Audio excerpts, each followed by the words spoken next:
tayo, hindi lang yung sarili natin ang palalakasin natin, hindi lang ang sarili natin ang i-connect natin sa Diyos, ngunit importante din that we be an encouragement to someone today.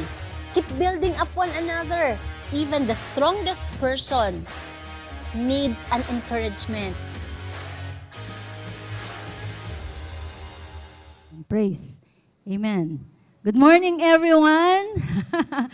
Batiin niyo po yung katabi niyo ng magandang araw and happy anniversary. Amen. We are on running on our 33rd or beginning na nagsisimula po tayo sa ating ika-33rd year. Amen. Naalala ko po, when Jesus was crucified, He was 33 years old. 33 years old si Jesus when He ended up His earthly ministry at nagsimula po ang early church. So, tayo po, parang nagsisimula pa lang ulit sa 33rd natin. Hello? We are all excited for our new daughter churches and outreaches na bubuksan po natin this year at sa mga susunod pa pong taon. Ito po ang pangitain ng ating Panginoon na sinasabayan lang po natin na patuloy po tayong magbubukas ng mga gawain para po, hindi para mag-expand, hindi lang, it's not about Jagiya, but this is about the vision of God. At ang pangitain po ng Diyos ay ang maligtas po ang mga tao. Amen. Kasama na yun ang pamilya mo. Ngayon po ang ating church, meron po tayong daughter church, Jagiya Pangasinan, Jagiya Main, and then meron po tayo Jagiya Pangasinan. Sila po ay I think 20 years na sa panguna po ni Pastora Maris at nila Pastora Pau at Pastor Jeff. Tayo po ay may Jagiya Boso-Boso. Dapat palakpakan natin si Lord, no? Amen, amen. Sa pagtitiwala po sa atin ng Panginoon. And God is raising up more leaders and pastors para po tayo mas marami pang maabot na mga nangangailangan ng kaligtasan. At ngayon po ay meron po tayong outreaches sa Muntindilaw. Palakpakan natin ang Panginoon. Sa panguna po ni Pastor Travis. Pastor Travis, taas mo ang iyong bandera dyan. Yan, si Pastor Travis together with his beautiful wife, si Pastora Lindsay, on the way, on the 5th, running to the 5th. Okay, so Muntindilaw po, nakasama po ang kanilang mga members doon, mga disciples po nila. Amen! Hallelujah! Kung wala po tayong gawain doon, hindi makakarinig ng salita ng Diyos ang mga taga Muntindilaw. Ganon din naman, we have outreach sa Eldorado. Palakpakan natin sa pamumuno po ni Pastora Malub. Baklaan, yan. Nandiyan po yung mga yung mga kasamahan natin dyan, mga magagandang nanay at lola, pero young people by heart. Sila po ay may mga cell group na rin. Amen. At meron din po tayong binuksan, tama ba? No, sa La Loma Outreach sa panguna ni Kuya Baxter at Ate MJ na bagong rebound. Hallelujah. Talagang lagi may kasama doon, diba? Yon, napakaganda po ng lugar na yon, very promising and very potential. Dikit-dikit talaga ang bahay doon. Talagang napakadaming tao, mga family na kailangan abutin. Salamat sa Lord. At tayo din po ay muling magbubukas ng gawain. Dati na po natin binuksan ng gawain doon at we reopen it sa Kogyo, sa panguna po ni Kuya Chester at ni Ate Hanivine tayo. Ayan. Yun. Praise God. Buti na born again talaga si Chester. Hallelujah. Diba? Kaya kailangan talaga natin mag-abot pa ng mga kaluluwa. Tama? Kasi kung hindi po natin i-disciple, magiging bad influence ng generation. Pero pag dinisciple natin, gagamitin ng Panginoon para sa ikabubuti ng ating community, ng ating bayan at ng ating bansa. May nakalimutan ba ako? Ayun, yun. Yan. Minsan at tinapakan na po namin yun. Nag-umpisa na kami once. Si Ate Pet, soon to be, ganun eh. Ate Pet, sa Bulacan po, Bulacan, outreach, ayan. Sa ayaw at gusto niya. Tinawag siya ng Panginoon. At by June po, pupuntahan din po namin ang Ilocos. Dahil nandun na po si Ate Mitch at si Kuya Kenneth, we will gonna open and gawain doon. Empower lang talaga natin ang mga tao para maging blessing kung saan man sila pumunta. Amen? And we are looking forward, makapagbukas tayo sa Tanay. Hallelujah! Sa taga-Tanay doon si Paulo eh. Si Paulo na walang malay. Ngayon, nag-disciple na, di ba? At si Ate Masay. And also sa Pasig. Di ba? Ando ba si Kuya Joe Mark? Kuya Joe Mark, ka-attend ka ng mentoring. Nasaan si Kuya Joe Mark? Nasa Pangasinan. Anyway, we are all excited. Amen? Hindi lang tayo excited na makuha natin, of course, yung mga hinihingi natin sa Panginoon, yung mga blessings. But we are excited for more na gawain. Amen? Nag-aabot ng kaluluwa. Yun ang doon na-excite si Lord eh. Kaya ngayong umaga po, I would like to share to you a series, a transformed series. Sabi nyo nga, transformed series. Kaya dapat po tayo ay nababago para mabago ang ating pamilya.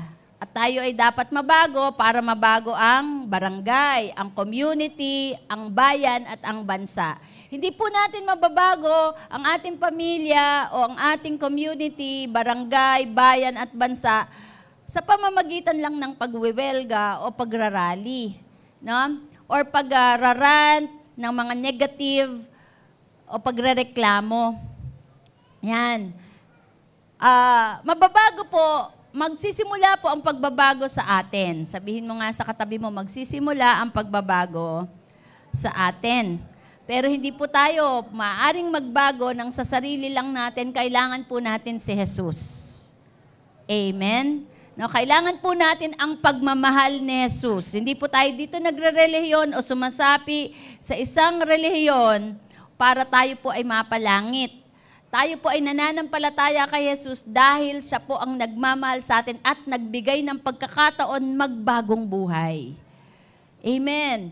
No? Kaya pag makita po natin, nakita niyo yung series natin doon sa 7 last words, andun po masasaksihan natin ang pagmamahal ng Diyos. At kahit ilang beses po tayong madapa, nagkasala, tayo po ay ibabangon ng pagmamahal ng Panginoon at tinapos na ni Jesus sa cross, no, yung work of redemption. Hello, kaya nga sabi sa Romans chapter 8:31, nothing can separate us from the love of God. Hello, kaya wala na talagang urungan to. Kahit ang demonyo, walang argumento sa banal na dugo ni Jesus, dahil ang banal na dugo ni Jesus ang patunay na tayo ay mahal ng Diyos. Amen. Kaya kung nagkamali ka, bangon lang, balik sa church, balik kay Kristo. Dahil laging may kapatawaran sa Panginoon, ipinaglaban ka ni Jesus sa cross. So the Transform series, pag-uusapan po natin dito, no, ang pagbabago ng kaisipan, renewed mind. Dahil mahirap po tayong mabago kung hindi mababago ang ating isip. Ang takbo ng ating isip ay kailangan katulad ng takbo ng isip ng ating Panginoon. Is it possible? Yes. No, dahil unang-una tayo po ay pinatawad ng Diyos. Kaya nga katulad ng kapatawaran ni Jesus, kung hindi tayo renewed mind, hindi tayo makakapagpatawad. Ano yung mind ni Jesus, 'di ba? Habang nasasaktan siya, nakapagpatawad siya. Habang nasasaktan siya, inaalala niya ang mga maiiwan niya, mga tao. So, yung renewed mind ay pagkakaroon ng kaisipan ni Kristo. Ang sabi po sa 1 Corinthians chapter 2 verse 16, basahin po natin, wala dyan Ate Ruyan. Sa 1 Corinthians chapter 2 verse 16, buksan nyo na lang yung inyong mga e-Bible. For who has known the mind of the Lord, that He will instruct him. He may instruct him. But we have the mind of Christ. Amen. So ang ano natin, ang goal natin, no, ay hindi perfect attendance sa church. Ang goal natin ay mind of Christ. So we need to have the renewed mind. Kaya sabi po ni Paul sa Romans chapter 12 verse 2, do not conform to the pattern of this world, but be transformed. Say, be transformed. Mabago tayo by the renewing of your mind. So magkakaroon lang po tayo ng pagbabago ng buhay kung magbabago po ang takbo ng ating kaisipan. Dati po ang kaisipan natin ay makamundo. Ang kaisipan natin puro pera, di ba? Hello? No, ang takbo ng kaisipan natin ay umaayon sa ating nararamdaman. Kaya parang roller coaster ang buhay natin. Up and down, up and down. And sabi dyan, then you will be able to test and approve what God's will is. So, ibig sabihin po, kung tayo po ay may kaisipan o takbo ng isip natin ay katulad ni Kristo, malalaman po natin kung ano ang kalooban ng Diyos. At ang kalooban ng Diyos ay good, pleasing, and perfect will. So, yun po ang ating pag-uusapan. Are you ready for this? Handa tayo, pumupunta po tayo sa church, hindi tayo para mag-perfect attendance o magmukha tayong relihiyoso, kundi pumupunta po tayo sa church na inaamin na tayo ay hindi perpekto, tayo po ay nagkakamali at nagkakasala, kaya kailangan po natin makarinig ng salita ng Diyos. Amen. Pumupunta po tayo sa church upang tayo ay mabago. Kaya yung mga naririnig po natin, may mga pinapersecute tayo, mga kabataan, mga kapatiran. Sinasabi, pupunta ka sa church, ganyan naman ang ugali mo. Di ba? Kaya kung nakikita natin na masama ang ugali ng ating pamilya o ng ating kapwa, o tayo mismo, lalo tayong dapat pumunta sa church. Kasi kailangan natin mabago. Hindi tayo pumupunta sa church to appear to be holy or righteous. We come to the church because we need God. We need the Word of God. We need to be changed. Amen. Sige po, hayaan niyo po na simulan ko itong aking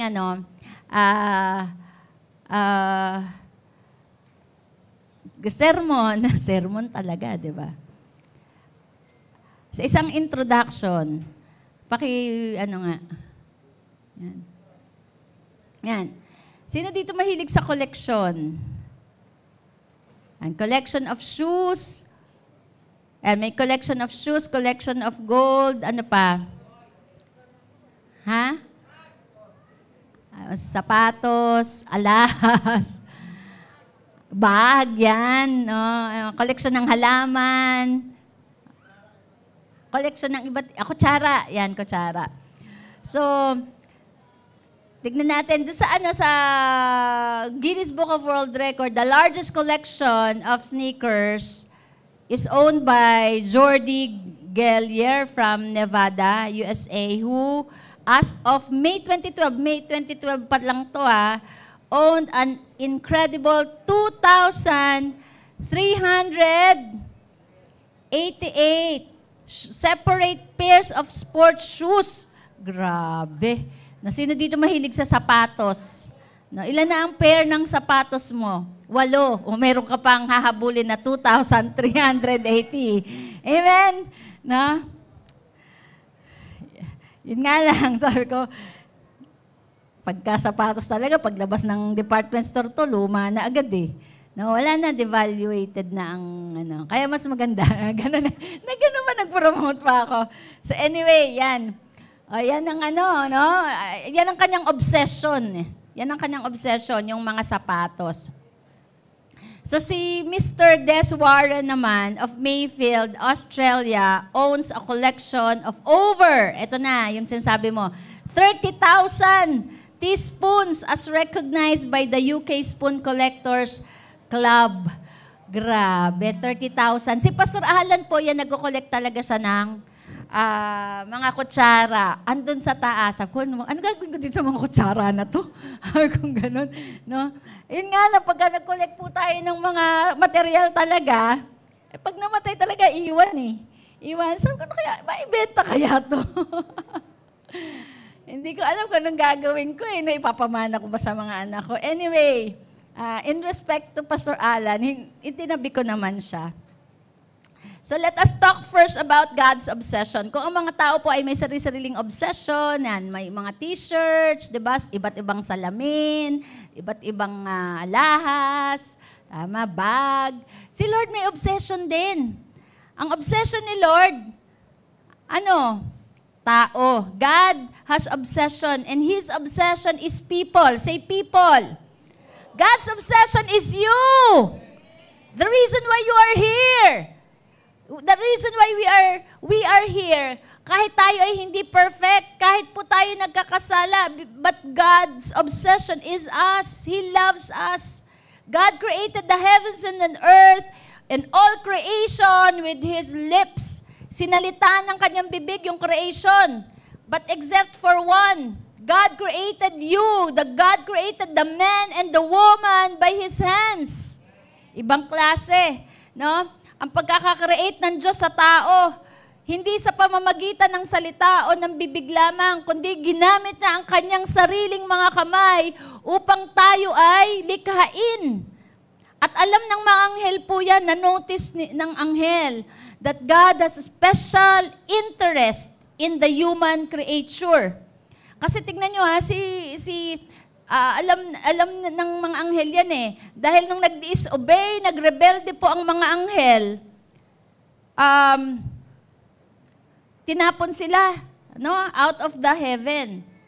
Pero nang nag-disobey po ang tao, hindi niya hinalintulad dun sa punishment kay Lucifer. Kasi si Lucifer nagrebelde sa Diyos eh. So tapon sila sa out of heaven. Talagang agad, punishment agad. May verdict agad, pero iba sa tao. When Lucifer disobeyed God, God said, "It is over." Tinuldukan na agad, "You are going to the lake of fire." But when people disobeyed God, He made a way and a solution so that the people won't go to hell. Kaya po ang impyerno pa ay hindi para sa tao. Ang impyerno po ay para kay Lucifer at sa mga anghel na nagrebelde. Hello? Nung ang nagkasala po, ang tao nung nagkasala ka, malinaw po dun sa series natin na ang Diyos po ay gumawa ng solusyon, ipinadala niya ang kanyang bugtong na anak na si Jesus upang sino man ang sumampalataya, sabi sa John 3:16, sino man ang sumampalataya kay Kristo ay hindi mapahamak, kundi magkaroon ng kaligtasan. The angels took notice that God is obsessed with people. Amen? Di ba yung mga obsessed sa sapatos, di ba talagang yung mga gamit, ayaw mo ipagalaw yan, halos ayaw mong gamitin. Ganun na lang importante yung mga gamit o mga koleksyon natin. Tama. Wag lang ikaw magko-collect ng ng girls, di ba? Collection of girls. Pero sa mga collection natin, halos talagang ayaw natin. Nilalagay pa natin yan sa sa pedestal, ang tawag dyan? Sa mga aparador. Tama? Ingat na ingat tayo. Ang obsession ng Diyos, ikaw. Ingat na ingat ang Diyos sa'yo. Ingat na ingat ang Diyos sa mga tao. Ganon na lang niya kamahal ang mga tao. Kaya nga, for God so loved the world. Ang description, hindi lang for God loves the world, but for God so loved the world, so loved the people that He gave His only begotten Son. Amen. So when people committed mistakes, nung nagkamali po ang tao, God moved the heaven and the earth, and He let Jesus, His only Son, He did not spare His only Son. Hindi siya walang spare tire, no? Walang extra. Only Son eh. Hindi na lang yung mga anghel ang ipinadala para mamatay sa krus, kundi ang kaisa-isang anak. Hello! We need to realize that, and we should always remember that. Na ikaw ay mahal ng Diyos at ibinigay niya ang kanyang bugtong na anak na si Jesus. You know, God is so serious. The Father is so serious in loving us. Kaya, alam niyo kung ma-realize natin kung gaano tayo kamahal ng Ama, kung gaano tayo kamahal ng Diyos, at lagi natin yan naalalahanin, no turning back na talaga. talaga kahit ano pang mangyari. Hello? Ang ating pong kaligtasan ay hindi nakabase sa ating mga gawa. Sabi po ng salita ng Diyos. Kasi yung iba po, pagka nagkamali na, tatalikod na, nade-discourage sila sa sarili niya. Alam niyo ba ang Diyos, yes, nade-disappoint siya. Ama siya eh. Pero hindi siya kailanman nade-discourage at pababayaan ka niya. Babalik at babalikan tayo ng Panginoon. Amen? Ibabalik at ibabalik na tayo sa kanyang original design. Sa kanyang feeling. Hello? No, mahalaga po natin ma-realize yan. Kaya, kung ikaw ay nagkamali, ikaw ay madapa, bumangon ka. Bumalik ka sa Ama, bumalik ka sa Diyos. Dahil obsession ka ng Father. Sa pamamagitan ni Kristo Jesus, pag bumalik ka sa Ama, no, hindi makakahindi ang Diyos sa'yo. When you have a true repentant heart, God will forgive you and give you a chance over and over again. Amen. Somehow people are important to Him. Sabihin mo sa katabi mo, we are important to God. And after Jesus died on the cross, He went back to heaven. Si Kristo po, pinag-uusapan po natin, binabalikan lang po natin ang pagkamatay ng ating Panginoong Yesus at siya ay namatay at muling nabuhay, bumalik sa Ama. Hindi pa rin pinabayaan ng Diyos na nag-iisa ang tao. Ipinadala niya ang banal na Espiritu so that the people will gonna find God. Dahil tayo po ay hindi maboborn again kung hindi po sa tulong ng banal na Espiritu. We receive Jesus Christ not by our own initiative. We are born again. We are being saved through the power of the Holy Spirit. At work na. Hindi pa tayo, unbeliever pa lang tayo. No? Kaya po tayo natutong lumapit sa Diyos. Kasi bakit gawa po ng banal na Espiritu? Inuudyukan tayo ng banal na Espiritu na lumapit sa Diyos. Di ba nung una, nung sinesiran ka, ayaw mo? Nung sinesiran mo, pinipersecute mo pa yung nagsishare sa'yo. Hello? Di ba? Nanunuya ka pa. Pinagtatawanan mo pa yung nagsishare sa'yo. Pero ang banal na Espiritu is at work in your life. O, ngayon nandito ka. Why? Because the Holy Spirit is at work in your life. Grabe, kompleto. Kompleto po ang provision ng Panginoon sa atin para po tayo makapagbalik loob sa Kanya. And God dispatched the heavenly army. Hindi lang ang anak ibinigay ang banal na Espiritu, may kasama pang mga anghel. Sabihin mo, may anghel de la guardia ka to protect us, to protect the people. If you only knew, the heavenly host is your backup. Backup mo ang mga anghel. Ang dami na pong nag-witness na nakakita po sila ng mga anghel. No? Ang mga anghel po ay mga servants. Sila po ay nag-a-assist sa atin. Heavenly host, hindi mo sila nakikita, hindi natin sila nakikita, pero sila po ay nag-a-assist sa atin. Hello? God did not care about gold, about silver, about diamonds. Actually, sa langit po, tinatapakan lang po ang ginto. No? Dito sa atin, pinag-aawayan eh. Sa langit, tinatapakan lang. He doesn't care about the gold, the silver, or the gems, or the diamonds. He cares about you. Hallelujah. You are more precious than gold. He cared so much about people. What's on His mind is always and always be human. That is you and I. God does not have favorite on specific people. Wala pong paborito ang Diyos. Mahal niya ang lahat. Anong proof na mahal niya ang lahat ng tao? Tingnan niyo nga po ang Sodom at Gomorrah. Sobrang makasalanan po ng lugar na to. Sobrang makasalanan ng mga tao dito. Imagine mo, ang dami pong mga homosexuals dyan. Yung mga grabing kasama, nung dumating ang mga anghel ng Diyos para i-save si Lot, yung mga tao, nakita nila, siyempre mga anghel, mga matitipo, no? Sabi ng mga taga Sodom and Gomorrah, ilabas niyo yung bisita niyo. Gusto namin makipagtalik sa kanila.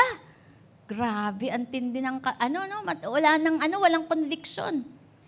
Anong sabi ni Lot? Dahil nandun siya sa Sodom yung takbo ng kaisipan niya, iba sabi niya, huwag niyong pakialaman yung aking bisita. Yung mga anak ko na lang, sige, bibigay ko sa inyo. Ganon ang takbo ng isip ng Sodom at Gomorrah, wala nang takot sa Diyos. Pero ganon pa man, anong sabi ng Panginoon, di ba? Nag-usap si Abraham at saka si Lord. Sabi niya, gugunawin ko na Sodom at Gomorrah, sobrang sama na nila. Wala na silang takot, hindi na sila tumatawag sa akin. Sabi ni Abraham, Lord, baka naman pwedeng wag mo nang ituloy. Baka pag may 50, hindi mo na ito. Sige, sabi niya, pumayag ang Diyos kung may 50 na maka-Diyos at may takot sa Kanya. Kaso wala. Sabi ni 20, pwede ba? Sige, hindi ko pa rin gugunawin. Hindi ko pa uulan ng asupre. Lord, isa na lang, kung 10 lang. Sige, hindi pa rin. Ganun niya kamahal ang tao. Hello? Kahit makasalan. Kaya nga sabi ng Bible, tayo ay minahal ng Diyos nung tayo ay makasalanan pa. Hello? Kung tayo ay minahal ng Diyos, kaya nga ngayon, wala nang magpapabawas at magpapadagdag pa sa pagmamahal ng Diyos. Mahal na talaga tayo ng Panginoon. Yun nga lang tayo tinuturuan ng Kanyang salita na sumunod. Dahil ayon din sa Kanyang salita, sa Deuteronomy chapter 28, ang pagpapala ay nasa mga sumusunod. Salita niya yan, batas yan eh. Kaya tayo tinuturoang sumunod. Kasi sowing and reaping. Kung hindi tayo susunod, sumpa ang aabutin natin. Pero kung tayo susunod sa Diyos, may pagpapala galing sa Kanya. Dahil yun naman ang plano ng Panginoon para sa iyo at para sa akin. Tayo ay mamuhay ng may pagpapala. Parang magulang lang. Di ba tayo mga magulang, sino ang gusto natin na binibless? Yung mga sumusunod. Yung mga pasaway, mahal pa din natin, pero didisiplinahin natin. Hello? Ganon ang ating Panginoon, mahal niya tayo, kahit tayo ay pasaway. At pag tayo ay bumalik sa Kanya, tuturuan niya tayong sumunod. Dahil para sa'yo, ang pagpapala. Kung walang pagsunod, walang blessing. Amen? No? So wala siyang favorite. Ito pa, isa pa. Sa panahon ni Jonah, Nineveh. Di ba? Ang sama din ng Nineveh. Pero inisip pa rin ng Panginoon. Kaya walang favorite si Lord. Inisip niya pa rin, sabi niya, mamamatay ang mga taong ito sa kasalanan. Tinawag niya si Jonah, sabi niya, Jonah, pumunta ka sa Nineveh. Mangaral ka doon, sabihin mo, gugunawin ko ang Nineveh. Bigyan mo sila ng warning, babala. Kung hindi sila magbago, sila ay mapapahamak. Ganon kamahal ng Diyos ang mga nilalang.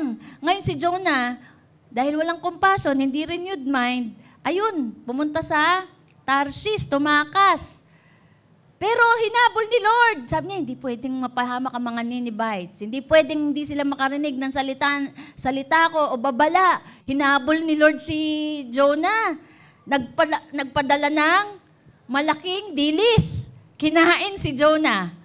Tama, para kumbinsihin, para magkaroon ng renewed mind. Kaya yung mga tinatawag dyan. Mag-open ng outreach, mag-open ng daughter church, huwag ka nang tumakas. Sabi mo sa katabi mo, huwag ka nang tumakas.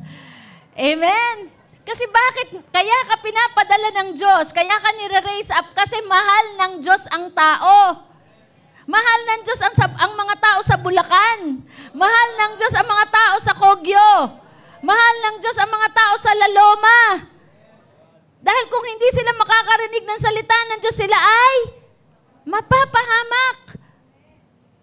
Hello. Kaya nga sabi ni Paul, paano sila maliligtas kung walang nangangaral? Hindi sila nakakarinig ng salita ng Diyos. Amen? Ganon kamahal ng Panginoon ang mga tao. Wala siyang favorite. He likes all kinds of people, whether good or bad, smart or timid, black or white.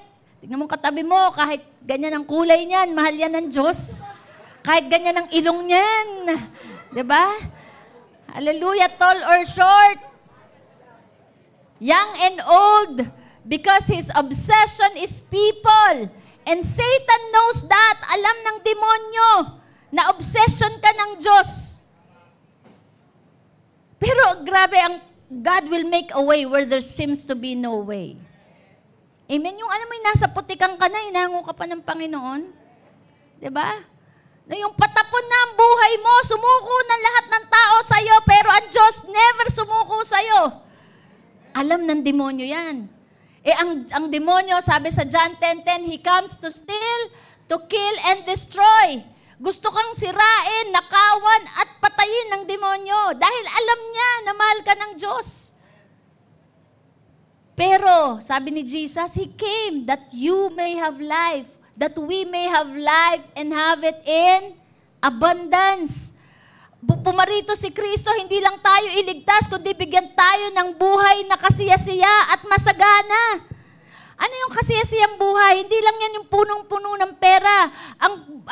Ang kasiyasiyang buhay ay yung may kapayapaan, may kagalakan, malaya. Kapag nasa kasalanan po tayo, hindi tayo malaya. Tama? Punong-puno po tayo ng takot.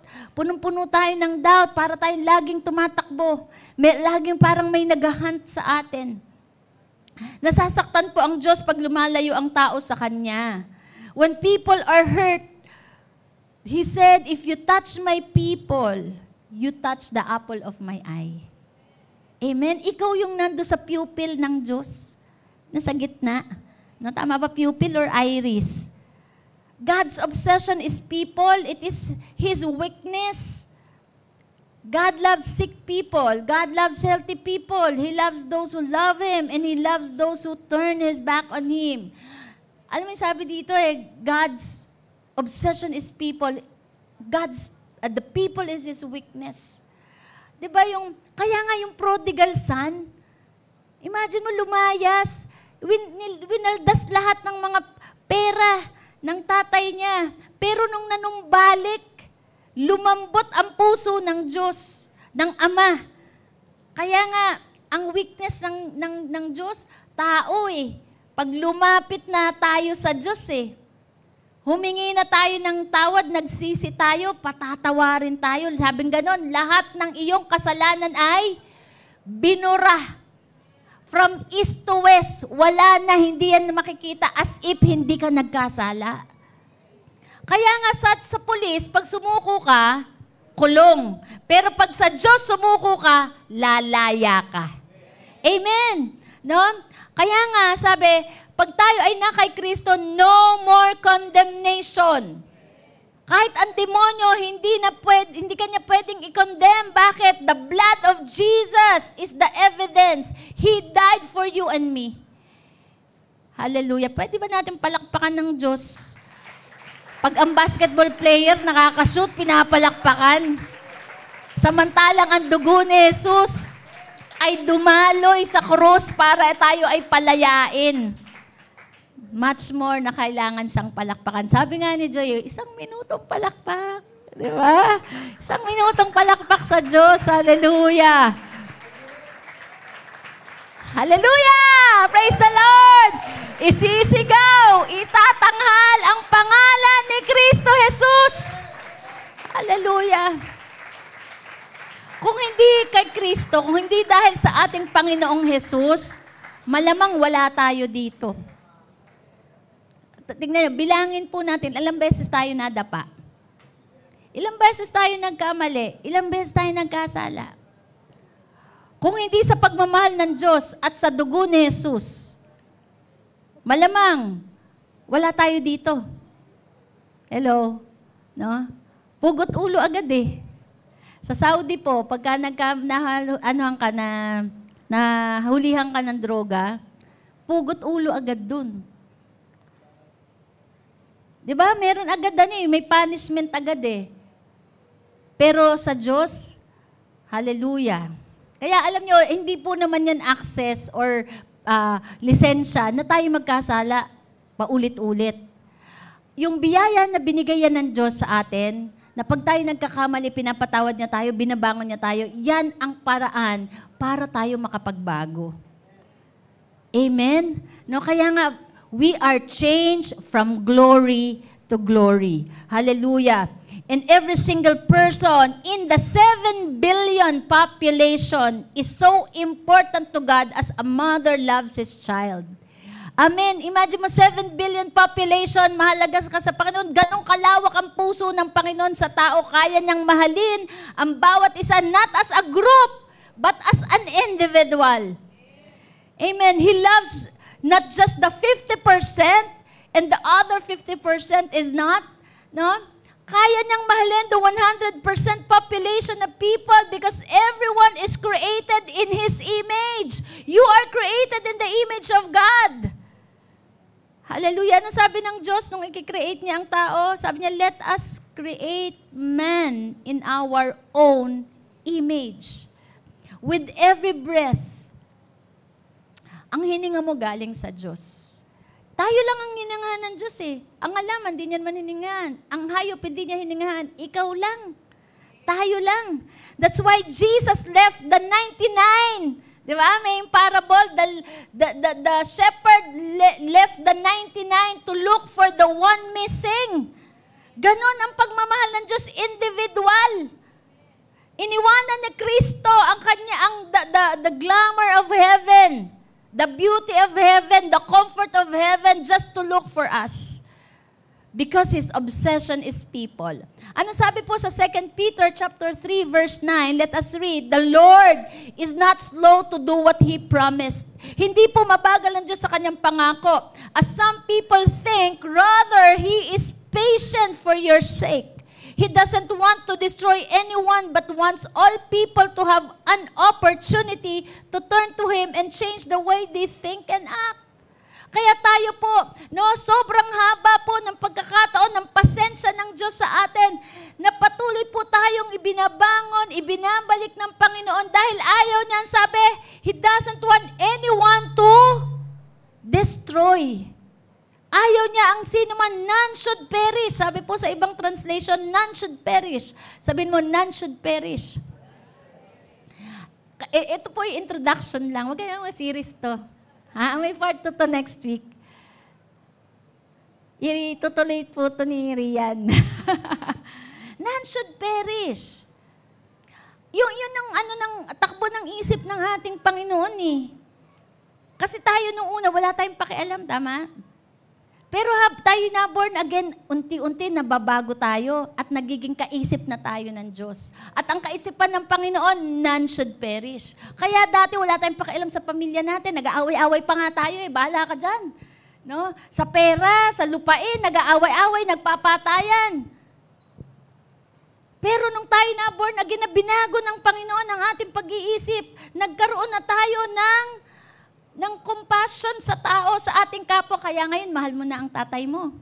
Mahal mo na ang nanay mo. Mahal mo na ang asawa mo. Ang iyong mga anak, hindi pwedeng mapahamak sila.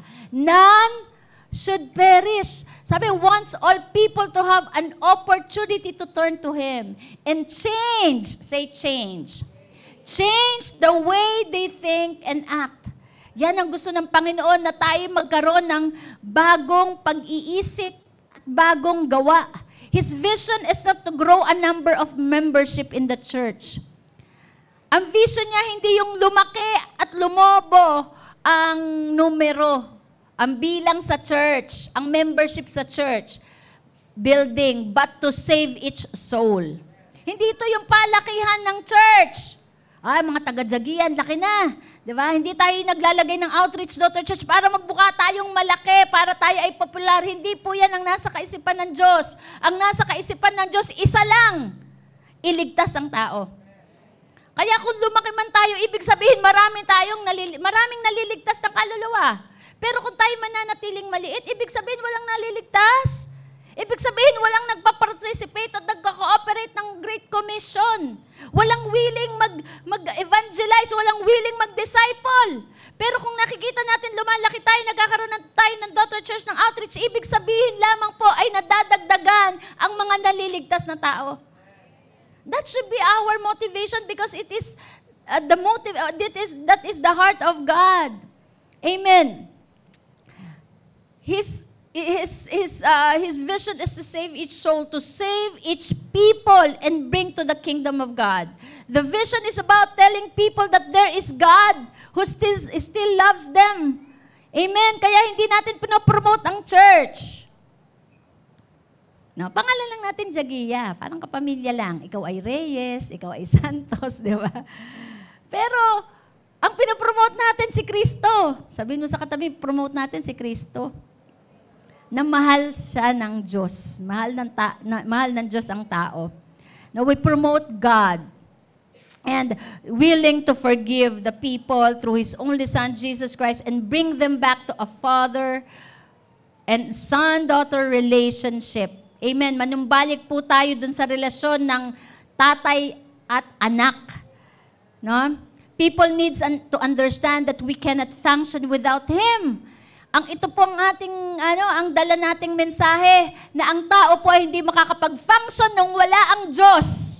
Tandaan po natin, hindi tayo pwedeng mabuhay successfully kung wala ang Diyos. Kahit marami ka pang pera, kahit marami ka pang trophy, pero kung wala ang Diyos sa buhay mo, you cannot function well. Why? Because we are created in the image of God. We are created for God. Katulad ng isang isda, hindi pwedeng mag-function ng tama yan kung wala sa tubig. Hello? Nakakita ka na ng isda? Nasa hangin, lumilipad-lipad. Wala, mamamatay siya pag wala siya sa tubig. Tama? Ang isda po ay mamamatay kapag wala sa tubig. Ang tao po ay mamamatay kapag wala sa Diyos. Amen. Ganon din, ang body natin cannot function without air. So, our soul cannot function without God.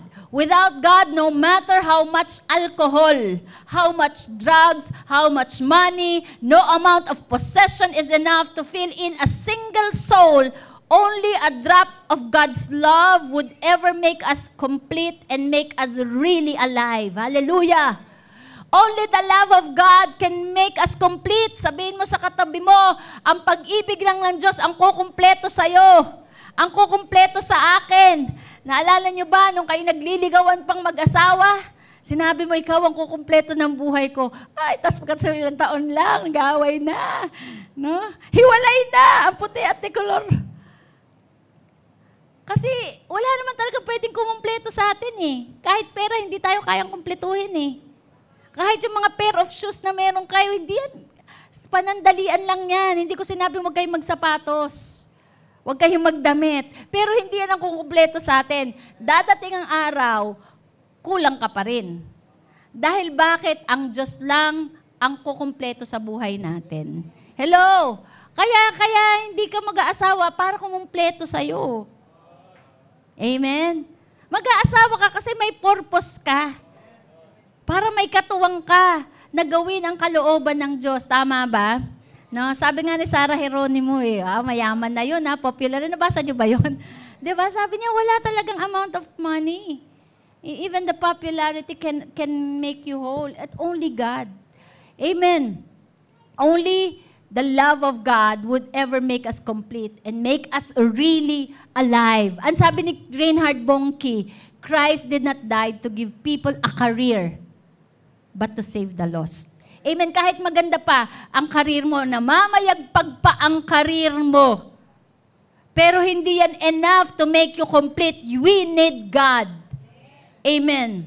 Because He loves people, He has a very great vision. God has a vision. Sabihin mo, God has a vision. Anong vision ng church? To win soul. To win souls and make disciples. Hindi po yan vision ni Pastor Alan. Hindi ko po yan vision. Pangitain po ng Diyos yan. At ang pangitain po ng Diyos, none should perish. That's why we need to win people for Christ. Amen. Kung si Jesus, ginawa niya na ang work of redemption, He finished it at the cross. Tayo ay magpapatuloy. Nasa 33 years na tayo. Ending na yun eh. Ng ministry ni Jesus, yung year na yon, tama. Ngayon, sisimulan na natin. Hallelujah! Kaya dito, alam ko may mga tinawag magpastor dito. Say amen. Hallelujah. May mga tinawag maging leader. Pero hindi naman kailangan lahat pastor. No? Pwedeng professional ka, pero nasa marketplace ka. You have the heart for the people. Amen. Alam niyo ba kung bakit ka nandyan sa marketplace mo? Hindi para maghanap buhay lang o magkapera. Nandiyan ka para mag-win ka ng mga kaluluwa, ng mga souls. Amen. Let us read from the book of Judges chapter 6 verse 11. Magsisimula pa lang. De, pero may part 2 to part 3. Judges chapter 6 verse 11. Maaring mag-reflect po ang ating buhay sa buhay ni Gideon. Na? Si Gids. Si Gideon po ay isang galing po siya sa unpopular tribe. Sa maliit na pamilya. Pero pinili ng Diyos. Kaya kung ikaw ay low self-esteem, mababa ang iyong pagtingin sa sarili, hindi maganda ang nakaraan mo, you can connect sa life po ni Gideon. Let us read. Verse 11, the messenger of the Lord came and sat under the oak tree in Ophrah that belonged to Joash from Abizer's family, Joash's son. Gideon was beating out wheat in a winepress to hide it from the Midianites. So, nagtatrabaho si Gideon, masipag. Yan. Nagpapalo-palo doon ng mga barley, di ba?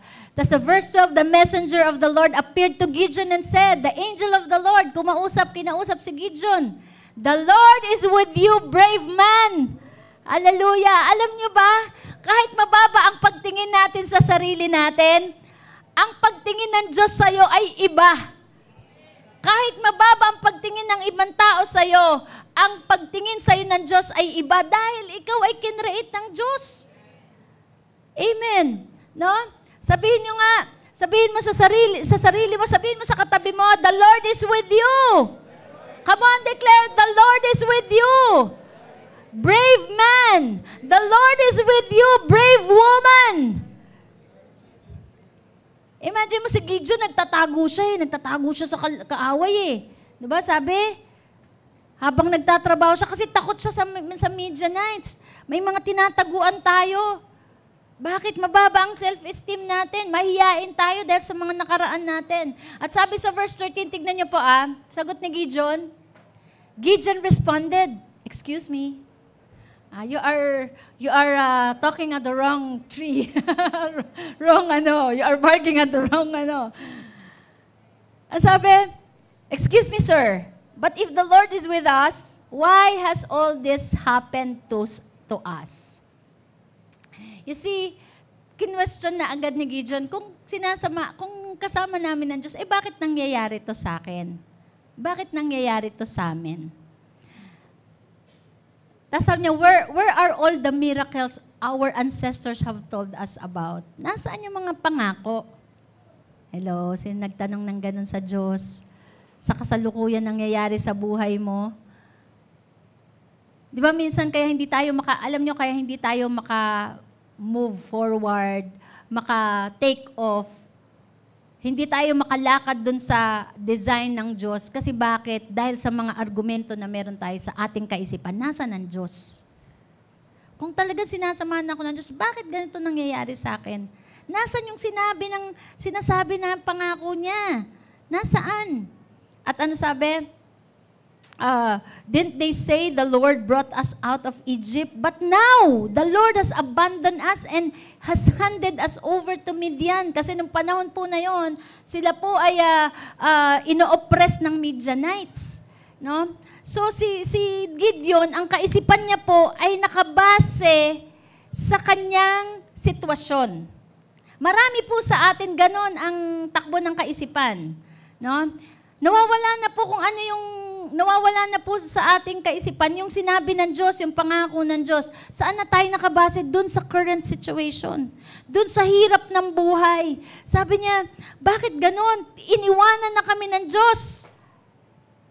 Minsan sa buhay natin, naisip natin, iniwanan na tayo ng Panginoon. Nung namatay si Pastor, sabi ko, Lord, nasaan ka? Ang dilim. No? Isang masasabi natin yun eh. No? Matatanong natin kay Lord dahil dun sa kasalukuyang nangyayari. Pero kahit alam niyo, kapatid, kahit may ganun kang tanong, hindi ka pababayaan ng Diyos.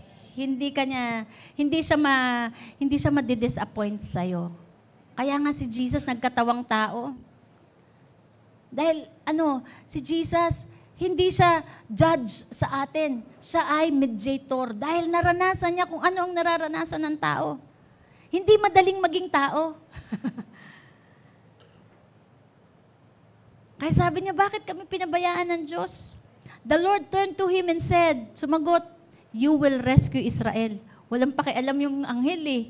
No? Kahit ano pang sabihin mo, kahit ano pang pagtingin mo sa sarili mo, kahit ano pang argumento mo, ito ang mensahe sa iyo ng Diyos. Ire-rescue mo ang iyong kababayan. Hello? Ulitin ko, parang di po natin naintindihan. You will rescue Israel from Midian with the strength you have. I am sending you. Hello? Walang pakialam ang Diyos. Anumang argumento meron ka sa sarili mo, anuman ang nakaraan mo. Saan ka mang galing na pamilya. Basta ito ang mensahe ng Diyos sa'yo, Gideon. Palalayain mo, ililigtas mo ang iyong mga kababayan. Ililigtas mo at tutulungan mo ang pamilya mong makalaya mula sa bisyo, mula sa kasalanan. Pinadadala ka ng Diyos. Sabi, Gideon said to him, excuse me sir, ayan na naman. Excuse me, ayan marami excuses. Ito si Gideon, marami excuses. Sabi niya, Sir, how can I rescue Israel? Look at my family. Ayan na naman, nakabase na naman saan? Sa kanyang current situation at sa kanyang past. Sabi niya, look at my whole family. Tignan mo ang pamilya ko, mahirap lang. Maliit lang. Sabi niya, the weakest in Manasseh. Mahina ang aking tribe. I'm the least important member of my family. Ako ang pinakamaliit, pinakamahina. Excuse me, ako ba tinatawag mo? Hindi ako qualified sa sinasabi mo. Amen? Kahit hindi tayo qualified, kinwalify tayo ng Diyos. Kaya alam niyo, sa totoo lang, wala pong makakapagmalaki sa harapan ng Diyos. Kasi nung tayo makasalanan pa, nung tayo ay mahina, pinili na niya tayo. Yun ang argumento ni Gideon, pero walang pakialaman Diyos. Yun ang argumento natin. Walang pakialaman Diyos sa nakaraan mo. Wala siyang pakialam sa kung mahina ka. Ang mahalaga, tinatawag ka ng Diyos. Amen? Hallelujah. So Israelites, hindi ko na iaan yung settings kasi naikwento ko na tama. Ngayon, God has a plan for the Israel. Nagkasalang Israel kaya sila na-conquer ng Midianites. Bakit ganito ang bansang Pilipinas? Madaming pakasalanan ang ating bayan, ang ating bansa. Pero ang mahalaga dito, andito ka ngayon. Hallelujah, in this generation. Hindi tayo papayag na dadaan lang tayo sa Pilipinas. Hindi tayo papayag na ipinanganak tayo sa Pilipinas, mamamatay tayong sa Pilipinas na wala tayong ginagawa. Hello? No? Meron ng kanta si Ray Valera Sabi ni Ray Valera, sabi niya, ano ba yun? Paki-check nga Rian. Yung kanta ni Ray Valera, kung meron pa sa YouTube. Sabi ng anak niya kasi, kilala niyo si Ray Valera, isang magaling na composer. Sabi ng anak niya sa kanya, bakit nagkaganito ang bayan? Bakit nagkaganito? Pakihanap nga, pwede tas paki-play. Bakit nagkaganito ang bansa? Anong ginawa nyo sa panahon nyo? Alam niyo po, ang mga anak natin, kapag wala tayong ginawa, hindi tayo nag-evangelize, hindi tayo nag-disciple, hindi natin nilabanan ang mga ungodly. Bakit tayo nagdi-disciple? Because we are preparing the next generation. Amen. Gusto ba natin pagdating ng araw, yung mga anak natin paglabas, re-rapin? Mga anak natin magdodroga. Hello? Yung mga anak natin hindi makapag-aral kasi walang pera. Yung kailangan mo ng ospital, di ka mamamatay ka na lang, choice mo na lang, mamatay na lang ako kaysa magbayad ako ng ganyang kalaking hospital bill. Di ba nangyayari sa atin yon? Bakit? Because of corruption. Bakit may corruption? Walang makadiyos sabi ng kanta nga, walang makadiyos sa pamahalaan bakit walang makadiyos sa pamahalaan? Kasi hindi nag-disciple Hindi nag-win Anong ginawa nyo? Ako po, 1973 ako pinanganak. Sa panahon ng, yung ni Marcos, yung martial law. Ang tanong, nung panahon ng 70s, anong ginawa ng mga matatanda noon? Bakit yung mga naging presidente walang puso sa bayan? Hindi na disciple. Hindi na win. Kaya dumating ang araw, nakailang presidente na po ang nadaanan ko. Marcos, Aquino, Arroyo, Ramos. Bakit ganun pa rin? Lalo po ng panahon ng teenager ako, ang daming nare-rape sa Marikina. May mga series killer dyan. Yung yung mga takot ng mga magulang na pag lumabas ang anak nila, baka ma-rape? Bakit may ganon? Kasi po, hindi na disciple Anong ginawa ng mga Kristiyano noon? Pwede ba natin i-play, Ate Rian? To my generation, really, I am. We have been through so much and marami tayong pinagdaanan. Medyo martial law, medyo mga kudeta, alam niyo na yun. Pero isa lang talaga, totoo I'm proud of my generation. And meron lang akong isang hindi masagot sa anak ko tinatanong niya ako na, Dad, paano ba ba't nga ba yung mga Pilipino na nagkalat sa buong mundo? Isa lang hindi ko masagot. So, binigyan ko siya ng sagot ng the usual. Alam mo kasi, gobyerno, yung mga ganyan, etc. Sabi niya sa akin, ba't nyo hinayaan nyo? Ibig sabihin daw tayo, ba't daw natin hinayaan na magkaganon? So, wala akong nasagot. It dawned on me na ito palang history, ang magja-judge pala sa atin, you and I, yung palang mga future generations na susunod sa atin. So, inisip ko, paano kaya kung ipaliwanag ko sa kanila kung ano yung mga pinagdaanan natin at ano yung buhay natin ngayon? Just in case, recorded naman to Palagay ko, maririnig ng mga bata ito. At ito yung bibigay ko sa inyo ngayon, although greatest hit series the Who ito, hindi ito hit. Dahil ito ay hindi nyo pa naririnig. Maaaring, siguro dahil sa content ng kanta, ito ay hindi pwede i-radyo, kaya kakantahin ko na lang sa inyo ngayong gabi. The title of the song is, Sa Aking Panahon. And it's about us and our time.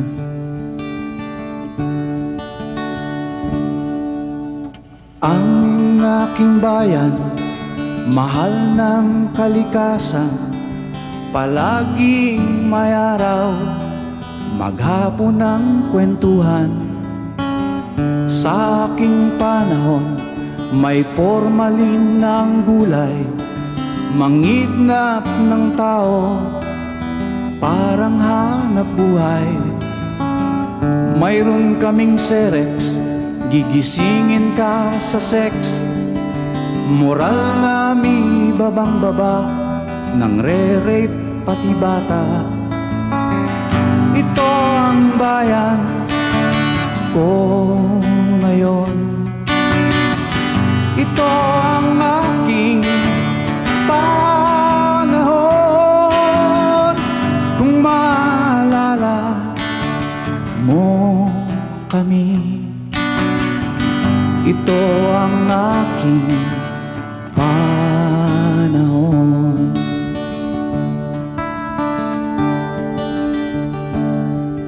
Sikat ang pinatubo, umalis mga kano, ngunit ang isip namin, G.I. Joe pa rin. Pagkatapos mag-aral, takbo ay Amerika. Tingin namin sa bayan ay walang pag-asa. Salitang pagkakaisa ay narinig na namin, ngunit di alam ang gagawin at anong ibig sabihin. Ito ang bayan ko ngayon. Ito ang aming panahon. Kung maalala niyo kami, ito ang aming panahon.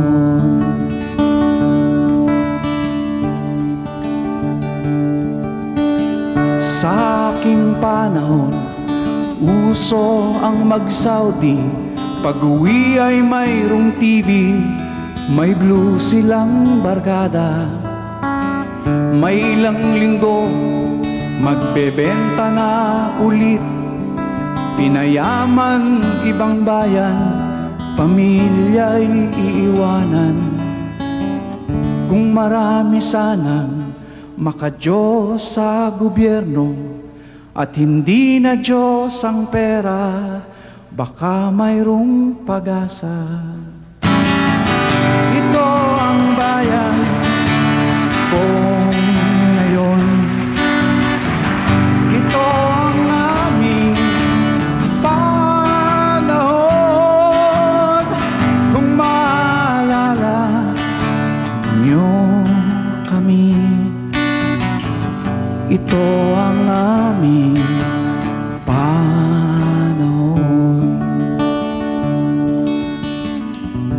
Kung maalala, sana nga niyo kami, kabataan, ito ang aming panahon.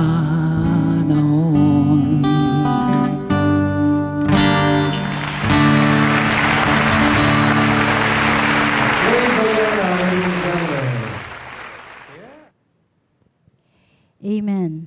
Amen. Katulad po ng awit, no, merong desire na magkaroon ng pagbabago sa ating bayan.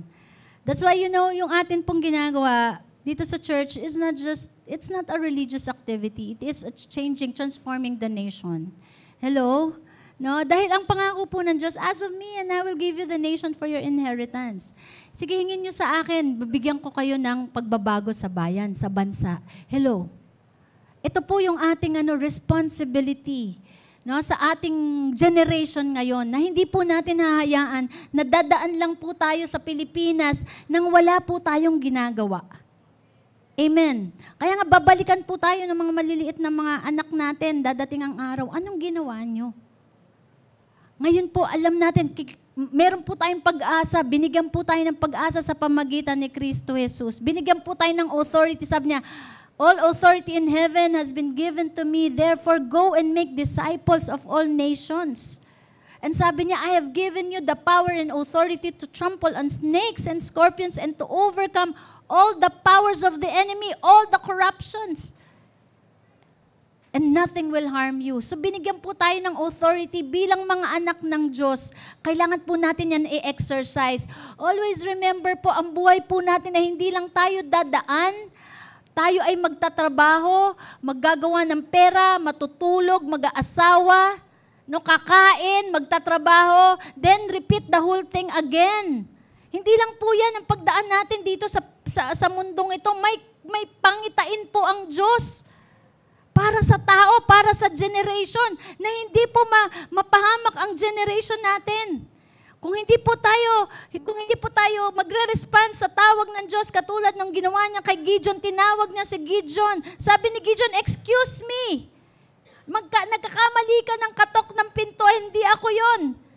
Pero kailanman hindi nagkakamali ang Diyos na tinatawag ka niya. Merong ipagagawa sa iyo ang Panginoon, hindi sa lakas mo, kundi sa kalakasan na galing sa banal na Espiritu. Kaya nga po ang pagkamatay ni Kristo Jesus, ito po ang nagtumubos sa lahat-lahat ng ating kasalanan at sa lahat ng ating nakaraan. Kahit po yung ating mga kababaan ng pagtingin sa ating sarili, mahirap lang ako, wala akong magagawa, bobo ako, mahina ako, yan po ay tinubos ni Jesus sa krus. Yung ating pagtingin, pagtanaw natin sa ating sarili, kaya ayaw natin magpagamit sa Diyos, kaya hindi po tayo nakakagawa ng tama dahil maliit ang tingin natin sa sarili natin. Sige, ganyan naman tingin nyo, patutunayan ko, sige, magbo-boyfriend ako, mag-aasawa ko maaga, magdodroga ako, maglalasing ako. Sisirain ko ang buhay mo ko, total, ganyan naman ang pagtingin nyo sa akin. Tinubos po ni Jesus yan sa krus. May pag-asa po tayong magbago sa Diyos at hindi lang pagbabago, kundi tayo ay gamitin ng Panginoon para sa pagbabago din ng ibang tao. Amen.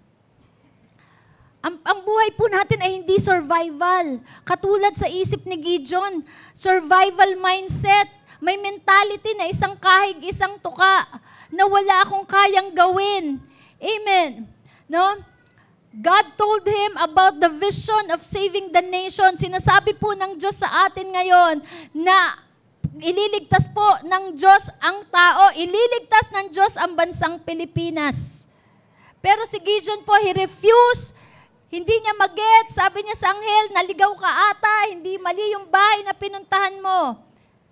Walang pangarap si Gideon kundi mag-survive lang. Minsan nandun po tayo sa status na yun na survival. Hello mga kabataan, mga magulang po, hindi tayo survival lang. Tayo po ay merong kapangyarihan to overcome the works of the enemy, to fight the corruption. Pero hindi po yan sa pamamagitan ng pagwewelga o pagrarally. Naniniwala po ako na maaari tayong magkaroon ng pagbabago at maligtas po ang mga tao kung tayo po ay magre-respond sa tawag ng Diyos. Amen, kahit sino pa po tayo. Si ano, hindi naman pastor si Gideon, di ba? Anak ni Baxter, saka ni MJ. Kung ano, kahit ano ka pa, negosyante ka, professional ka, pwede ka gamitin ng Panginoon, matanda, bata. Hallelujah, pwede ba natin ipangako yun? Na bago tayo mamatay, meron tayong gagawin para sa pagbabago ng tao? Para sa kaligtasan ng tao, hindi ako papayag. Sa sarili mo, hindi ako papayag. Na mamamatay ako ng ganun lang. Nang walang nabago. Nang walang naligtas. I'm gonna use my talent. I'm gonna use everything that I have to change people, to save people. Sabi nga ni Miles Monroe, die empty. Huwag natin payamanin ang sementeryo. Alam niyo pinakamayaman na lugar? Sementeryo. Bakit? Dahil doon nakabaon ang mga talents, ang mga skills, ang mga gifts na hindi lumabas. Namatay na lang nang hindi na ipaglingkod sa tao. Kaya bago tayo mamatay, ilabas na natin lahat ang pwede nating ipaglingkod sa Diyos at ipaglingkod sa tao para sa kaligtasan at sa pagbabago ng buhay. Amen? Kaya if we are a true follower of Jesus, we cannot afford to live a life of survival. Or just to get a degree, to get married, to have children, to have house, car, pet, and die. We can only do that kung wala talagang Diyos. At kung walang taong mapapa-impyerno. Pero alam po natin, we are all aware that there are a lot of people who are going to hell. Araw-araw po may namamatay sa ospital. At unang-una pong kailangan ng kaligtasan ay iyong kapamilya. Amen. When I was na-born again po ako nung ako young people, unang tinarget ko talaga pamilya ko. Pinag-fasting, pinag-pray, sabi ko, Lord, ibibigay ko ang buhay ko. Kahuli-hulihang hininga, ipaglilingkod ko sa'yo. Iligtas mo ang pamilya ko. Amen. Because hell is real. Hindi lang yun. Kailangan din ng community, ng mga kabataan. Kung wala pong church, kung wala pong nagdi-disciple, malamang mga kabataan ito nasaan na? Na-disciple na ng mga drug lords. Ibang lord ang magdi-disciple sa kanila. Amen. Kaya sabihin mo sa katabi mo na leader, salamat sa buhay mo. Salamat sa buhay mo na nag-disciple sa akin, nag-invite. Hallelujah. We cannot afford na hindi makilala ang Diyos ng tunay na nagmamahal sa tao. We cannot afford just to have a simple life caring about our own pain.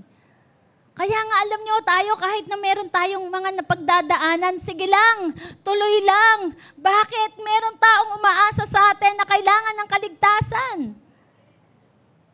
But when we start to get close to God, He will going to touch our hearts.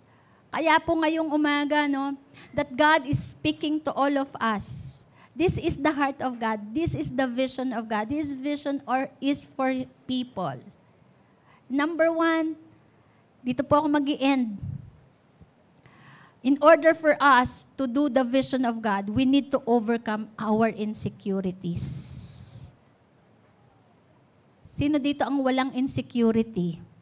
Si MJ lang yata. No, yung marami po tayong insecurities sa life natin. Kahit family po natin, status natin, insecurities natin yan. Pero Jesus redeemed our insecurities. Number 1 po yan yung mababang pagtingin sa sarili. Pero kasama po yan, kaya bakit nabugbog ang ating Panginoong Hesus? Bakit nabugbog ang kanyang muka? Binunot ang kanyang balbas. Sinampal, no, nilagyan ng piring, tapos saka binugbog ang mukha niya, dinuraan in order for our low self-esteem to be redeemed. Siya po ay nabugbog, siya po ay dinuraan, siya po ay sinampal, lahat yan dumugo ang kanyang mukha para po tubusin ang ating kababaang pagtingin sa ating sarili. Dahil pag mababa po ang ating pagtingin sa sarili natin, ayaw po nating magpagamit sa Diyos. No? Nananatili po tayong utak mahirap. Mahirap yan, di ko kaya yan. That's why we need to overcome our insecurities. Kaya po natin i-overcome yan. Bakit? Nakadepende po ngayon ang ating confidence hindi sa sarili natin, hindi sa pamilya natin, hindi sa pera natin, hindi sa master's degree, hindi sa bachelor's degree, kundi ang confidence natin ay galing sa ating Panginoong Hesus. Amen. Kaya nga ngayon kahit tatay, nanay, matanda, bata ay paaring gamitin ng Panginoon. Pwedeng mangaral ng salita ng Diyos. Bakit? Dahil tayo po ay binigyan ng authority ng ating Panginoong Yesus mangaral. Andyan ang banal na spirito. Kung makikita po natin ang ating mga kabataan ngayon, nananalangin sila, antitinding manalangin, antitinding mangaral ng salita ng Diyos. Bakit? Dahil sa pamamagitan ni Kristo Jesus na nagbalik ng self-confidence natin. May pinanggagalingan po natin ang pagtitiwala sa ating sarili, yan ay kay Kristo. Amen. And to overcome and to become an agent of change, an agent of the vision of God, we need to get healed from having low self-esteem. Kaya kailangan po natin na ma-heal. Alam niyo po, ang kagalingan po ay hindi lang sa physical. Marami po sa atin ay broken inside. Amen. No? Yung mga nabugbog nung araw, no, yung napagsabihin ng pangit, nang wala ka ng pag-asa, bobo ka, 'di ba? Nagagapang ka na parang ahas. Yan po ay mga sugat ng damdamin. Na tumimo po sa atin, kaya hindi na tayo makamove forward. Ang baba ng pagtingin natin sa sarili natin. Galing yan sa magulang, galing yan sa guro, galing yan sa mga taong nasa authority. But we need to be healed. At kaya nga sabi, by His wounds, we are healed. Kaya yung pinagagaling ng Diyos, hindi lang physical, pinagagaling niya rin po yung mga inner sicknesses natin, yung mga sicknesses of the heart. Kaya alam niyo po yung laging galit, yung di makapagpatawad, yan po ay mga marka ng kahapon. Pero the good news is, pagagalingin ka ng Diyos ngayon. Amen. Hallelujah.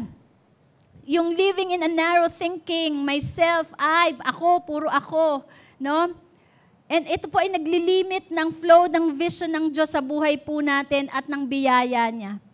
Kaya po kahit ang Pastora Sara, bakit ako nakatatayo? Hindi dahil magaling po ako, yan po ay sa biyaya ng Diyos. Bakit nakakapagsalita po ako? Every time po ako magsasalita, that is through the authority of Jesus.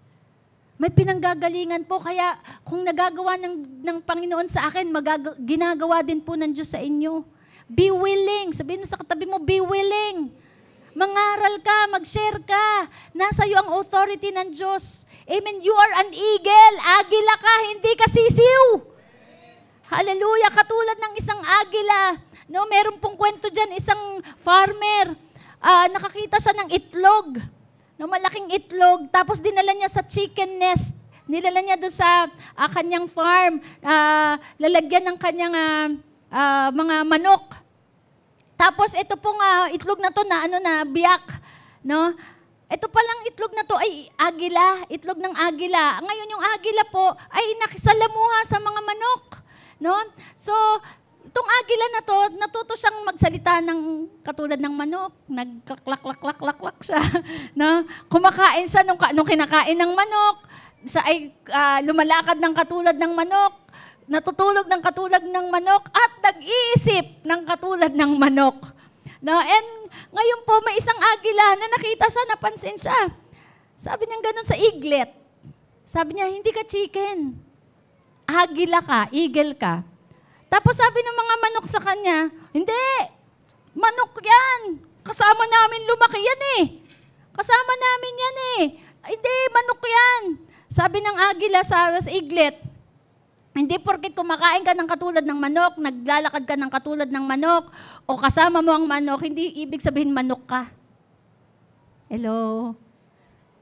Hindi porket nakasalamuha ka sa mga mabibisyo, no? Sa mga patapon na buhay, masira ang buhay, pasira ka na din. Sabihin mo sa katabi mo, agila ka. Anak ka ng Diyos, no? So, ang manok po ay para sa lupa lang. Pero ang agila ay para saan? No? Sa himpapawid. So, ngayon po, etong matandang agila na to, kinuha niya yung eaglet, dinala siya sa bangin, sa cliff of the rock.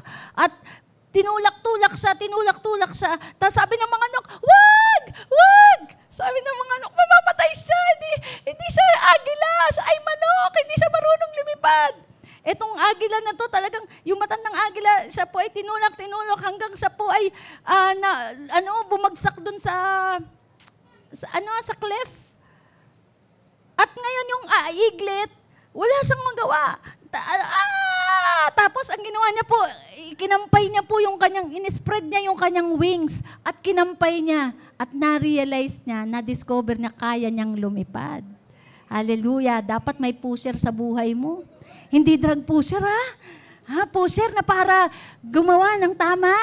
Para ma-discover mo kung sino ka.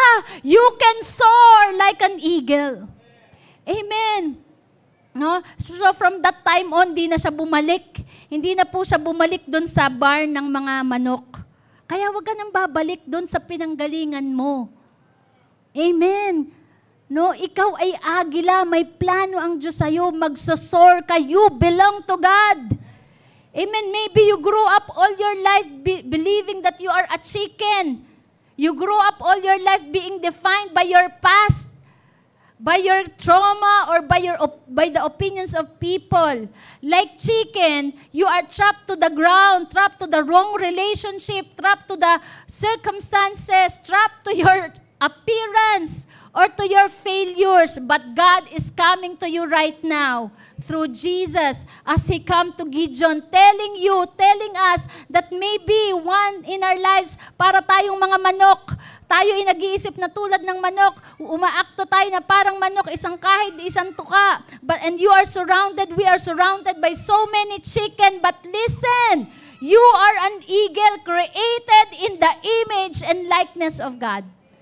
Amen. Lumaki ka man sa environment na walang pangarap, walang pangitain, puno ng takot, puno ng negatibo sa buhay, napapaligiran ka ng mga toxic na tao na puno ng hurts and pains, puno ng complaints na parang chicken, maingay, puno ng argumento sa sarili at ibang tao, o maaring consume ka or corrupted, na-convince ka na hanggang lupa ka na lang na hindi mo na kayang mag-soar, but in spite of that, God wanted you to know that you are designed to soar like an eagle, designed not just to be blessed, but also to be a blessing. Dati ka, nangungutang ka ngayon, noon, hindi ka na mangungutang. Sabi ng Diyos, di ba? Hindi ka na mangungutang, ikaw na magpapautang. Hindi ka buntot, ikaw ay ulo. Hallelujah.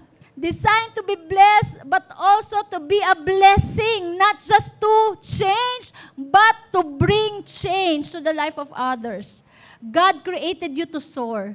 He has promised to you in Jeremiah 29:11, I know the plans I have for you, says the Lord, plans to prosper you and not to harm you, plans to give you hope and a future. Tandaan nyo, failure is not an event. Nagkamali ka man sa nakaraan, it's just an event. You can learn from your failures, you can learn from your mistakes. Failure is not a person. It is just an event. Ang pagkakamali ay nangyari lang yan sa buhay mo, pero hindi ikaw yan. Pwede kang bumangon, pwede kang magbago. Failure is what happens. It is not who you are. Ang sabi ng salita ng Diyos, you are a mighty man. You are a mighty woman of valor. In short, you are a hero of this generation. Amen. Hallelujah. Yan ang tingin po sa atin ng Panginoon. Sabihin mo sa katabi mo, you are a mighty man and woman of valor. Amen. Let us enlarge ourselves, enlarge our mind to the vision, size God. Amen. Yung kasinlaki ng pangitain ng Panginoon. Kaya ang pangitain po natin, hindi lang tayo pangkainta. Tayo po ay pang-national. Luzon, Visayas, and Mindanao. Amen. At pang-international. Nakita po natin yan. No? Yung mga bansang yan. Sino naniniwala, tatapakan mo yan. Hindi para maging OFW. Hindi lang, kung mag-OFW ka, hindi lang para maging OFW lang. Kundi para maging missionary. Para maging blessing sa mga taong pupuntahan natin. Amen? Hallelujah. Tayo po tayong lahat. Praise God. Receive in our spirit like Gideon. Mahina man po ang loob natin, mababa ang pagtingin natin sa sarili natin, pero ito po ang sinasabi sa atin ng Diyos, pinili ka niya. Amen. In time of crisis, the Lord will gonna raise us up. Kung nakikita po natin, there are a lot of problems, there are a lot of challenges around us sa family. No, kung sa pamilya mo, ikaw pa lang ang born again. Hallelujah, praise God. Dahil ikaw ang na-born again, may pagbabagong mangyayari sa pamilya mo. Your family will never be the same again. Amen? Hallelujah. Let us be determined and decide that we will remain in the Lord. Sa pamilya po namin, I am the youngest. Ako po ang bunso. Ako din po unang na-born again at unang nag-decide na maglingkod sa Diyos. Ang nanay ko po ay nasa ibang relihiyon. Ang tatay ko po ay araw-araw lasing. Magulo po ang aming pamilya, ang aming buhay. Parang si Gideon po. Bata, ang tingin sa sarili, baba lang. Pero nung dumating po ang Diyos sa buhay ko, nagkaroon po ng liwanag at pag-asa. At nung tinawag po ako ng Diyos, parang question pa din sa akin. But I responded to His call.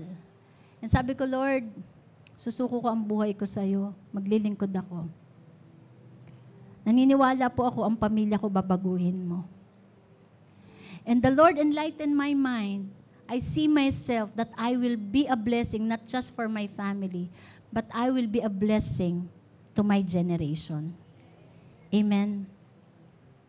God will do it in your life. Yung past mistakes, that will become your testimony.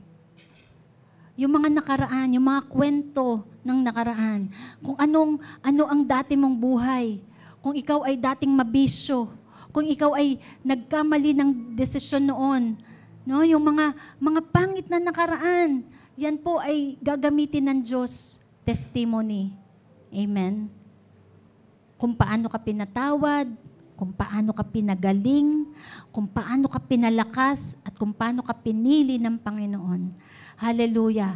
Sabi po sa Romans chapter 8 verse 28, all things work together for good to those who love God and to those who are called according to His purpose. Sa Diyos po walang sayang. Kahit yung mga pangit na nakaraan at kwento natin na pangit ng nakaraan, gagamitin ng Diyos. Amen? Hallelujah. Wala po dito sa building na to, walang tao dito sa building na to na walang pag-asa. Sa Diyos, laging may pag-asa. Amen? Hallelujah. Tayo pong lahat ay pumikit, tayo pong lahat ay yumuko at magpasalamat. Minsan pa po nating marinig ang affirmation ng Panginoon sa atin ngayong umaga na siya po ay namatay sa krus, minahal niya tayo at tayo po ay tinatawag niya. Amen. The Lord is telling you, mighty man, mighty woman of valor. You are a hero of your generation. Ang pagmamahal ng Diyos ay hindi nakabase kung sino ka nung nakaraan, kung ano ang kahinaan mo o kalakasan mo. The Lord will empower you. Amen. Hallelujah. Come on, this is the challenge of God to all of us. God is calling us, anak, maging bahagi ka ng pagliligtas ng mga kaluluwa, ng pangangalaga ng generation na to. Amen. Itaas mo lang yung kamay. Itaas po natin ang ating mga kamay. Katulad po rin nung ating narinig sa awit sa ating panahon. This is our generation. This is our time. This is our moment. Wala nang ibang panahon at pagkakataon na meron po tayo, napakaikli po ng buhay. Ang tanong, ano ang pwede nating gawin para sa generation na to? Ginawa na ni Kristo sa krus. At kailangan niya po tayo para abutin ang mga tao para pangalagaan ng generation, para maging tatay at nanay sa generation na to. Para maging tatay, to become a father to the fatherless, to become a mother to the orphans. Hallelujah. Ikaw ang gagamitin ng Panginoon. Amen. The Lord is convincing you, renew your mind, renew your mind. Kung meron ka mang nagawang pagkakamali, pagkakasala sa harapan ng Diyos, o mga maling desisyon nung nakaraan, maaari mong ihingi ng tawad dyan sa Diyos. Lilinisin ka niya. Lilinisin niya tayo ng kanyang banal na dugo. Maaari ba tayong manalangin ngayon at lumapit tayo sa Diyos? Makakaasa po tayo na tayo patatawarin ng Panginoon. Hallelujah. Sige po tayo manalangin. Taas mo ang kamay mo sa Panginoon. Ikaw na nakita mo ang sarili mo na makasalanan, kailangan ng pagbabago, lalapit po tayo sa Diyos. Panginoon, maraming salamat po sa pagmamahal. Salamat po na kaya mong itama ang lahat ng aming mga pagkakamali. Meron po kaming pag-asa. Humingi po ako ng tawad sa lahat ng aking kasalanang nagawa. Simula nang ako'y nagkaisip hanggang sa kasalukuyan, patawarin mo po ako. Binubuksan ko ang aking puso at nais kong ikaw ay papasukin sa aking buhay. Ikaw ang aking tagapagligtas. Ikaw ang namatay sa krus para sa ako ay matubos mula sa kasalanan. At simula ngayon, ikaw na ang aking Panginoon. Lord, salamat po sa pagtanggap mo sa akin bilang anak. Salamat po sa kaligtasan. Salamat po sa kapatawaran. Salamat po sa buhay na walang hanggan. Hallelujah. Hallelujah. Amen. And now, you are forgiven. Kaya yung confidence mo, hindi yan manggagaling sa kung anong ginawa mo. Lahat tayo fall short in the glory of God. Tayo po ay pinatawad sa biyaya ng Diyos. But now you are ready to be used by God. Katulad ni Gideon. Bata, matanda. Babae, lalaki. May pangit na nakaraan. Maari kang gamitin ng Diyos. Amen. Ang bibig po natin ay gagamitin ng Diyos para magpahayag ng pagmamahal niya. Hallelujah. Kung nakikita mo ang sarili mo, nagagamitin ka ng Panginoon, sige, taas mo ang kamay mo. Hallelujah. Hindi lang po si Pastora Sara, hindi lang po ang mga leaders ang gagamitin ng Diyos, hindi lang po kami ang anointed. Ikaw ay merong banal na spirito na maaari mong ipahayag sa ibang tao na ikaw ay pinatawad ng Diyos. Kaya merong kaligtasan, merong kapatawaran sa Panginoon. Lumapit ka sa Diyos. Hallelujah. Thank you, Lord. Thank you, Lord. Sige po, tayo manalangin. Yung mga tinatawag ng Panginoon para gamitin, kailanman hindi makakalimutan ng Diyos na ikaw ay kanyang tinawag. God call you. God calls you. Lord, salamat. Salamat po. Hallelujah. Sabihin mo sa Lord, gamitin mo po ako sa generation na to. Lord, gamitin mo po ako para sa pagbabago ng generation. Lord, gamitin mo po ako para maligtas ang marami pang kaluluwa. In any way, Lord, sa campus man, sa marketplace man, sa barangay man, sa community man. Lord, may pangako ka na bawat lugar na tapakan po namin ay magkakaroon ng pagbabago. Hallelujah! Kapatid, yung lugar na tatapakan mo, kung yan ay balwarte ng demonyo, pag tinapakan mo, ipinahayag mo ang salita ng Diyos, lalayas ang demonyo. Amen? Hallelujah. Sige po, tayo manalangin habang ang worship team, awitin po natin, isisigaw, itatanghal. Wala tayong ibang mensahe dito, kundi ang ating Panginoong Jesus.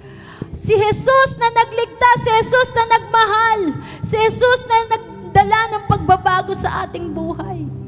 Hallelujah. Ito po ang ating mensahe. Come on, hallelujah. Habang inaawit po natin ito, ipakausapin natin ang Panginoon, Lord, gamitin mo po ako, Lord. Hallelujah. Gamitin mo ang buhay ko, Panginoon, para magligtas pa ng maraming kaluluwa, para iligtas ang pamilya ko, Panginoon. Hallelujah. The Lord will gonna use you. Come on. Thank you, Lord.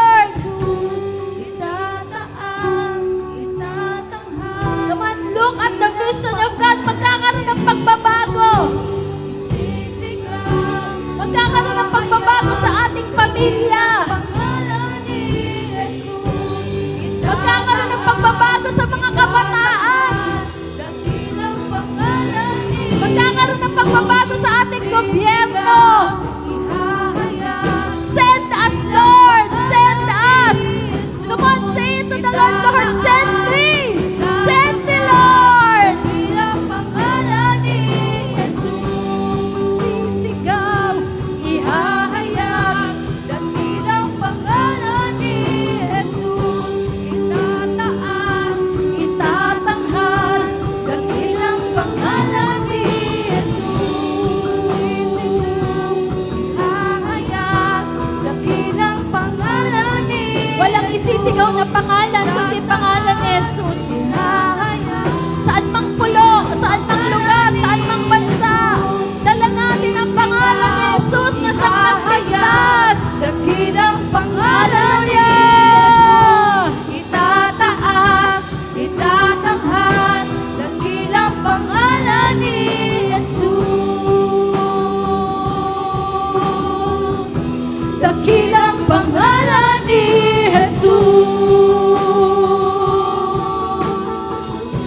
Dakilang pangalan ni Jesus.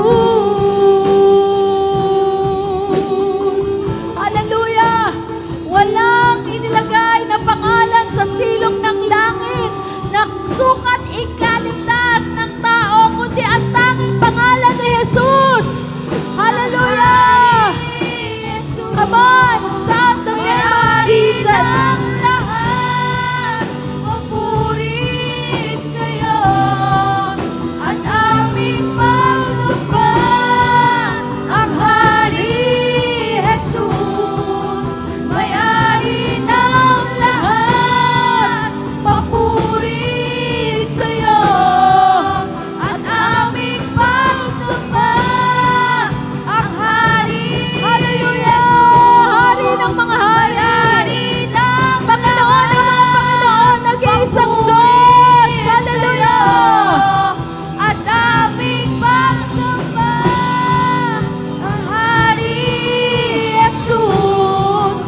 maging katulad ng takbo ng kaisipan ng aming Panginoong Yesus. Hindi na ang aming sarili kundi Ikaw ang pangitain mo na magligtas ng maraming tao. Walang mapahamak, Panginoon, katulad ng iyong pangitain, none should perish. Lord, gamitin mo po kami in any way. Hallelujah, sinasabi ng Panginoon, kaya mo anak. Gagamitin kita. Magbahagi ng aking salita. Sa pamamagitan ng buhay mo may maliligtas. Sa pamamagitan ng buhay mo may magkakaroon ng pag-asa. Sa pamamagitan ng buhay mo may mabubuhay. Sa pamamagitan ng buhay mo may mabubuong pamilya. Amen. Hallelujah. Panginoon, salamat po. Dala po namin ang mensahe ng pag-asa at pagmamahal. Lahat ng bagay, Panginoon, katulad na ibinigay mo yung buhay mo, ibinibigay din po namin ang buhay namin ngayong umaga. Come on. Anak, kapatid, huwag kang sumuko. Kung may nagpe-persecute sa'yo, huwag kang sumuko. Bahagi yan ng pagsunod sa Diyos. Kung meron mang naninira sa'yo, may nagpe-persecute sa'yo, hindi yan ang katapusan. Hindi ibig sabihin, hindi ka sinasamahan ng Diyos, sinasamahan ka ng Panginoon. Hallelujah. Amen. Hallelujah. Lord, salamat po, Panginoon. Ito ang aming pangitain. Sa aming panahon, magkakaroon ng pagbabago. Sa aming panahon, ang mga kabataan po ay aming aalagaan at ilalapit sa iyo. Tuturuan po naming sumunod. Purihin ka, dakilanin ka, Panginoon. Sa iyo ang kaluwalhatian, karangalan at pagsamba sa matamis at makapangyarihang pangalan ng ating Panginoong Yesus.